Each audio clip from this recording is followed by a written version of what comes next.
So for anyone who has that issue of you start a shot and you try to get into it and you hate it as soon as you finish that first passive blocking, it's just not good.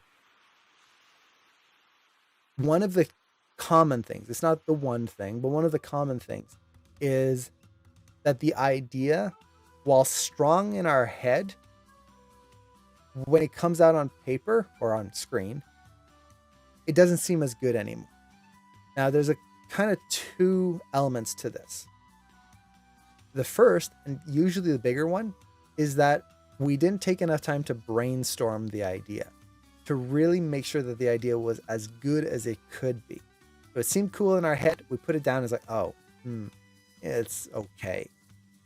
So first thing first is take some time to really brainstorm the idea. And ideally, brainstorming should be with other people if you can do that. If you've got even just family members, just someone you trust, doesn't necessarily have to be an animator, but someone where you can bounce off the ideas and try to find out what would really make a really cool shot. And it doesn't have to be like, let's add explosions and tons of things like that. It's how can you make a situation just feel more fun to watch? Maybe instead of a character just sitting there and talking, they're standing and they're doing the dishes as they're talking, and then you can have them like gesture with a plate and throw the, like maybe they're getting angry and they throw the plate instead of placing it down gently. You could have a situation like that. So you're trying to think through how can you make the scene better. So that's number one, brainstorm. Second thing, shoot some reference. Really play around with your reference. Try different things. See what you can do to make your shot interesting, even in the reference level. Now, most animators are not actors. Our reference is not going to be golden and it's like, oh, yeah, just put that on screen. Beautiful. And it's going to be awkward. It's going to be a little cringy sometimes. That's okay. But what you want to do is, okay, look at the idea. Is it good? Is it dynamic? If you can do that, great. What I would also recommend is when you're doing your reference, do a lot of different variations so you can see, okay, I like this kind of idea more than that one. And already that's going to give you a direction to go with.